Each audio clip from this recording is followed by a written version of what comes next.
The past holds countless secrets, and we're here to uncover them. Join us. We're honored to have you watch, like, and subscribe to the channel. It's truly mind-blowing how the ancient world keeps throwing curveballs at us. We're talking about structures that defy logic, artifacts with no clear purpose, and entire civilizations that seem to have vanished into thin air. What's the deal with these age-old mysteries that continue to fascinate us? That's the question we're diving into today. Thanks for joining us on this incredible journey into some of history's greatest unsolved mysteries. We've gathered an amazing collection of ancient puzzles from around the globe. Silent tombs, lost cities, unexplained objects, and disappearances that still baffle experts. But our goal isn't just to describe these mysteries. It's to dig deep into what they reveal about the past, and maybe even about ourselves. So let's get into it. Our mission is simple. We want to give you a clear, concise understanding of these mind-blowing historical enigmas. We go straight to the heart of the matter, pulling out the most fascinating elements, connecting the dots, and hopefully leaving you with a sense of wonder and some pretty big questions to think about. So, where should we begin this exploration? How about a tomb that has stood the test of time for thousands of years? A perfect place to start. Let's head to China and take a look at the extraordinary tomb of Qin Shi Huang, the first emperor of a unified China. But this isn't just a burial site. It's a massive underground mausoleum, stretching over 56 square kilometers. 56! Can you imagine? Construction started when he was just 13 years old, with an estimated 700,000 workers involved. Incredible numbers. And then there's the terracotta army. Absolutely stunning to see. But the most intriguing part is the central chamber, believed to hold the emperor himself. It remains untouched, completely sealed, like we've only seen the trailer to a much bigger historical epic. A Han Dynasty historian named Sima Qian, writing nearly a century later, described this underground palace with flowing rivers of mercury, a pearl-covered ceiling mimicking the stars, and unimaginable treasures. And modern scientific surveys? They've actually detected unusually high levels of mercury in the soil around the burial mound, lending serious credibility to those ancient accounts. So why haven't we opened it yet, with all our advanced technology? Well, there are some really good reasons. Excavating the terracotta army alone was a huge challenge. A cautionary tale, really. The vibrant colors on the statues started to fade almost immediately after exposure to air. So imagine the irreversible damage we might do to delicate materials inside the main tomb, things like ancient silk, scrolls, and artifacts. Without flawless preservation techniques, the risk is just too high. And it's not just about the objects. Those extreme mercury levels pose serious environmental and health risks. A full-scale excavation would be a massive challenge in terms of safety and containment. Plus, there's the cultural aspect. These imperial tombs are considered sacred ground in China. Disturbing them is seen as deeply disrespectful to the ancestors and national heritage, especially for Qin Shi Huang, a figure of huge symbolic importance. So yeah, there's real tension here. Our hunger for knowledge versus the need to respect cultural values. That untouched burial mound stands as a powerful symbol of that tension, a silent testimony to the mysteries still held by the past and the tough choices we face in uncovering them. Now, from an untouched tomb, let's jump to one that's completely lost, Genghis Khan's burial site. Unlike Qin Shi Huang, we don't even know where Genghis Khan is buried. The founder of the largest contiguous empire in history, his tomb just vanished, no trace at all. The contrast is wild, right? While many powerful leaders left behind massive burial sites, Genghis Khan's final resting place is shrouded in total secrecy. According to legend, this was by his own orders. The secret history of the Mongols only mentions the year he died. Even Marco Polo later claimed the Mongols themselves didn't know the location, like they intentionally erased it from the map. And the lengths they supposedly went to in order to keep it secret? Unbelievable. Folklore says entire groups of people involved in the burial, guards, workers, even animals, were killed to ensure no one could reveal the location. It's the kind of tale that only deepens the mystery. More than 2,000 people were involved in Genghis Khan's funeral, and then, even the individuals who carried out the burial were reportedly eliminated. Layers upon layers of secrecy surrounded the entire event. The stories get even wilder. Some say 1,000 horses were ridden over the burial site to erase any trace of it. Rivers were rerouted, and entire forests were planted to hide the location. I mean, it's almost impossible to imagine the scale of such a cover-up. There's even a surprisingly touching story about a baby camel that was supposedly buried with him. The idea is that its mother would return to the site and cry for years, potentially guiding descendants to the grave. Wow. Yet despite all these legends, there's no official record, no map, not a single document that actually reveals the location of the tomb. Nothing. The most widely accepted theory places it somewhere near Burkhan Khaldun, the sacred mountain where he was born. That's currently the top candidate. Archaeologists have tried everything: drones, satellite images, even crowdsourced projects to scan for possible sites. But actual excavations have been met with strong resistance from local communities who see the area as sacred land. So again, we see this tension between the drive for archaeological discovery and the need to respect cultural beliefs. The historical significance of what might be in that tomb is enormous: treasures, artifacts, and relics from a vast empire. But for the Mongolian people, honoring their national heroes' wishes and protecting sacred ground takes priority. On top of that, the Khenti region is extremely remote and hard to access. So all these factors combined keep the tomb, if it even exists, out of reach for now. Okay, let's switch gears completely and talk about something else. Something wild, but on a totally different scale. Back in 1890, in Castelnau, France, some enormous bone fragments were discovered. Yep, the giant of Castelnau, a portion of a femur, part of a tibia, and what was thought to be a humerus. The most eye-catching part? The reported size. These fragments were said to be twice the size of equivalent bones in modern humans. Twice the size. Based on those measurements, anthropologist Georges Vacher de la Puge estimated the individual would have stood over 11 feet tall. 11 feet, and he was reportedly very convinced that these were human remains, not those of a humanoid animal. The bones were sent to the University of Montpellier for proper analysis, where experts in zoology, paleontology, and anatomy all agreed. They belonged to an exceptionally tall human-like species, though they did admit that some form of pathological gigantism could be possible. Then, a few years later, more reports surfaced of even larger skulls and bones found nearby. These remains were said to belong to individuals estimated to be between 10 and 15 feet tall, which is insane if true. But what happened to those later discoveries? That's the big mystery. They were reportedly sent to the French Academy of Sciences, but then they just vanished. No trace. Which means no modern re-examination can be done, and that leaves us with nothing but questions. Adding another layer to this mystery, in 2022, anthropologist Catherine Hewson suggested a new theory. Maybe the 1890 bones were misidentified. They might have actually belonged to giant prehistoric bears, Ursus spelaeus, which once roamed parts of Europe. And honestly, that's a plausible explanation. Comparative anatomy back then wasn't as advanced as it is today, so a mistake like that is understandable. But if they were just bear bones, why were the experts at Montpellier so confident they were human? That part's weird. And why hasn't there been any modern follow-up on the original 1890 fragments? Did they disappear too? It's not clear. It's an ongoing mystery. Whether they were actual remains of gigantic humans or misidentified animal bones, this discovery still resonates.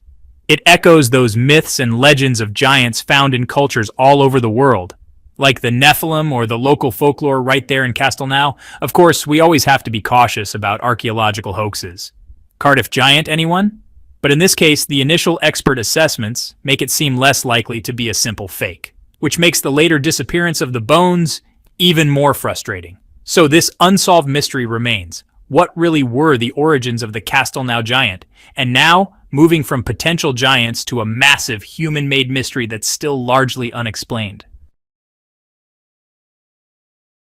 Let's take a look at the Longyu Caves in China. Accidentally discovered in 1992. Oh, this one's a fascinating story. A local farmer wanted to expand his pond, so he drained it, and stumbled on this enormous underground cave. The walls were perfectly smooth, and he reportedly said it looked like something made with modern machinery. And that first cave? It turned out to be just the beginning. The initial discovery led to an entire network of more than 20 interconnected caves, each rising over 30 meters high, absolutely massive.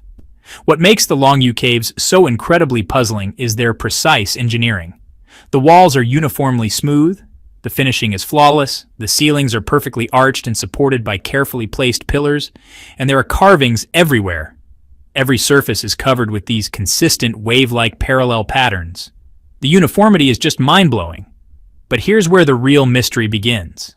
Despite their enormous scale and complexity, no human remains were found. Not a single artifact. Nothing to suggest who built them or why. It's baffling.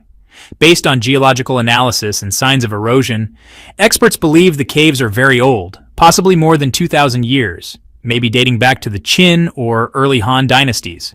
But strangely, there's no mention of the Long Yu caves in any known ancient Chinese texts. None. That's what really raises eyebrows. How could such a massive construction just vanish from historical records? That's the big question. So what are the theories? People have suggested all sorts of ideas. Ancient grain storage, war shelters, forgotten royal tombs, or even hidden ceremonial centers. But none of those explanations really account for the carvings. The precision and consistency across every single cave suggest a highly skilled and well-organized workforce, using techniques that honestly seem more advanced than what we generally believe existed back then. It's like stumbling upon a blueprint for a skyscraper in the middle of the Bronze Age. Exactly. That's a good analogy. The implications are huge. These caves sit quietly beneath ordinary farmland, a silent monument to human creativity, and to the many missing chapters of our history. Until more evidence shows up, the Long Yu caves remain a powerful reminder of how much of the past is still unknown. Speaking of massive stone structures that leave us scratching our heads, let's jump over to Baalbek in Lebanon, home to some of the most mind-blowing stone blocks ever discovered. Ah yes, Baalbek. When you visit this ancient site, the Roman ruins are already impressive, but then you see the foundation of the Temple of Jupiter, and that's where things get crazy. The foundation is made of 3 enormous stone blocks known as the trilithon, and they seriously defy explanation. And enormous is no exaggeration. Each of these blocks is about 20 meters long, 4 meters high, and weighs somewhere between 750 and 800 tons. That's around the same weight as a fully loaded Boeing 777. Just imagine trying to move one of those stones. These megalithic blocks form the base of a Roman temple that was built in the 1st century AD. But here's the real head-scratcher. The size and weight of those stones are far beyond anything Roman engineering was supposedly capable of. There are no known Roman cranes or construction methods that could have lifted and precisely placed stones of this scale. It's a major anomaly. And it gets even weirder. Just nearby, in an ancient quarry, they found even bigger stones. Yep, there's the famous stone of the pregnant woman, which weighs about 1,000 tons. Another stone nearby weighing around 1,242 tons. And then the real monster discovered in 2014, estimated to weigh a jaw-dropping 1,650 tons. They're all still sitting there in the quarry, as if the builders just gave up halfway through. Which makes you wonder, what were they really trying to build? Were these blocks meant for an even larger project that never happened? The traditional explanation, that the Romans used wooden rollers and dirt ramps to move the trilithon, doesn't really hold up. That method seems completely unrealistic for stones this size. Even the best Roman cranes could only lift 60 to 100 tons, maybe. So we're talking about a difference of an entire order of magnitude here. It just doesn't add up. That's why many researchers have started to speculate, what if the Roman temple was built on top of a much older platform, one created by a civilization with different, or maybe even more advanced technology? There are intriguing similarities to other sites too, like Sacsayhuaman in Peru, or the incredibly precise joints in some ancient Egyptian structures.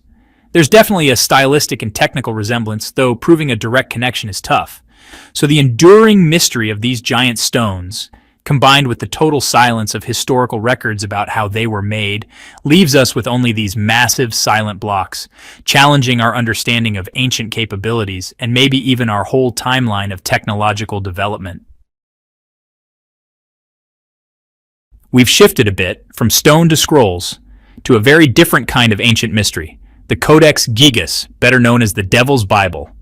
Ah yes, that's easily one of the strangest and most fascinating manuscripts ever made. It's the largest surviving medieval manuscript in the world. Massive. Truly massive. It weighs about 75 kilograms and stands nearly a meter tall. Just imagine how many animal skins were needed to create all those pages. Probably hundreds. But the size is just part of the mystery, right? Then there's the legend. According to the story, This enormous book was written in a single night by a Benedictine monk who supposedly made a deal with the devil to avoid being walled up alive. As part of the deal, the monk supposedly included a full-page, life-sized illustration of the devil inside the manuscript. That's the dramatic version. But what does the actual research say? Scholars believe it was created sometime in the early 13th century, possibly in a monastery in Bohemia. But here's where it gets really interesting, and what keeps the legend alive. The handwriting across all 620 pages is freakishly consistent. It appears to have been written by a single scribe, which would have taken years, possibly decades, of non-stop work. Definitely not something done in one night. So what's actually in the Codex besides the Bible? It's a wild collection. Yes, it includes the entire Latin Bible, but also texts on history, medicine, specifically anatomy, magic, and astrology. There's even a catalog of demons and some spells. It's a real medieval grab bag. And that devil illustration, it's absolutely striking. The full-page artwork is so dramatic, it's no wonder people think the book is cursed or has some kind of dark energy attached to it. The Codex has had quite a journey over the centuries. It was taken by the Swedish army during the 30 Years' War and brought to Stockholm, where it's still housed today in the Swedish National Library. And yes, there are plenty of stories about bad luck befalling those who owned or even handled the manuscript. What's fascinating here is this blend of historical fact, the likely origin, the single scribe theory, and this deeply compelling legend. The sheer size of the manuscript, the seemingly impossible consistency of the writing, that haunting image of the devil, all of it continues to mesmerize scholars and mystery lovers alike. It leaves us wondering what the real story behind this extraordinary, maybe even slightly threatening book might be. Now let's move from a medieval mystery to something much, much older.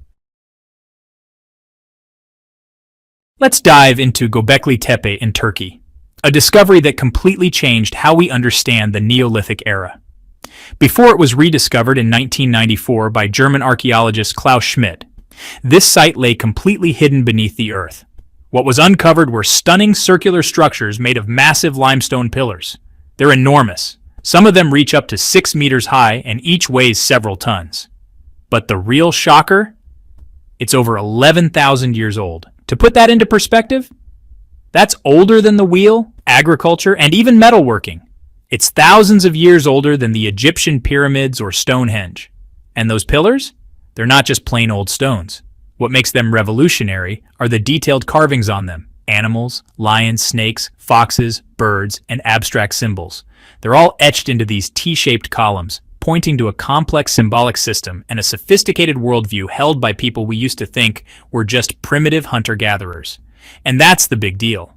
The people who built Göbekli Tepe weren't farmers. They were nomadic hunter-gatherers. People we assumed didn't have the social structure or resources to build anything so massive or symbolic. But this site completely flipped that idea on its head. The discovery changed our whole understanding of how rituals and religious belief might have actually led to the development of civilization, not the other way around. Maybe it was the need for group worship that pushed humans to settle down and invent farming, not farming that led to religion. And here's the wildest part. They intentionally buried the entire site around 8000 BC. Yep, the whole complex was deliberately filled in with dirt, as if the builders wanted to hide it, or maybe protect it. That act of intentional burial is what preserved it so well for thousands of years. So yeah, Göbekli Tepe isn't just an old archaeological site, it's a game changer. Its rediscovery is rewriting the very story of human history. It proves that early human societies were far more advanced, and their motivations way more complex than we ever imagined. In the past, this kind of thing would have forced us to rethink the origins of civilization itself. But now let's shift our attention to a mystery that has fueled speculation and intrigue for decades, often shrouded in secrecy, the White Pyramid of China. Ah yes, that pyramid definitely has an aura of mystery around it. It feels like something straight out of an adventure movie. Back in 1945, an American pilot named James Gaussman was reportedly flying over China when he spotted a massive white pyramid tucked away in a valley. Then 2 years later, another pilot, Maurice Sheehan, confirmed the sighting. He even managed to take some blurry photos that caused a real stir in the West. But after that, everything changed. Access to the area became tightly restricted. especially as China's borders became more closed off after the revolution.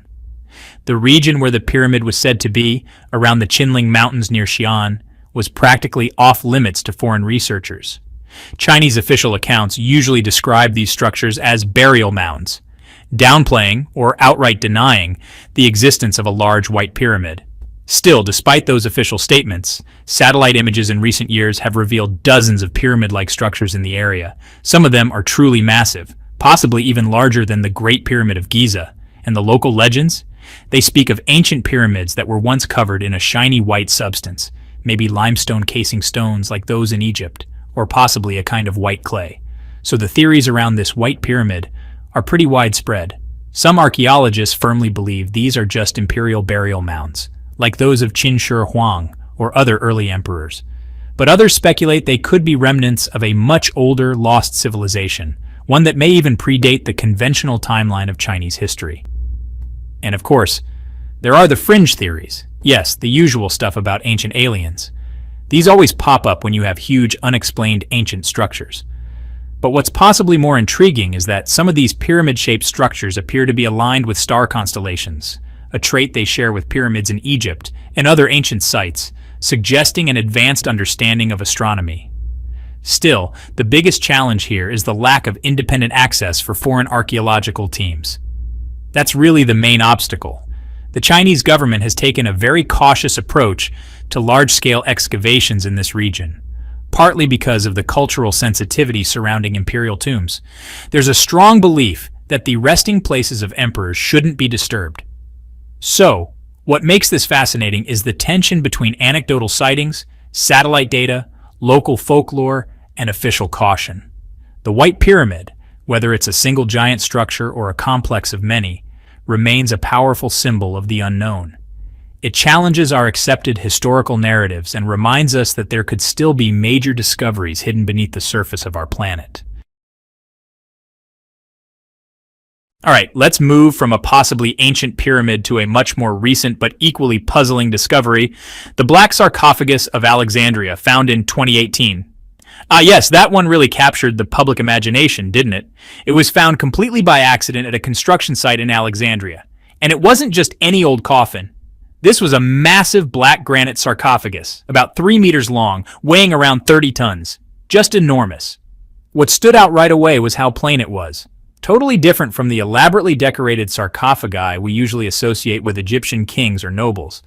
This one was completely undecorated. No hieroglyphics, no inscriptions, just a basic plaster seal on the lid. Nearby, they found an alabaster bust, but no one could figure out who it represented.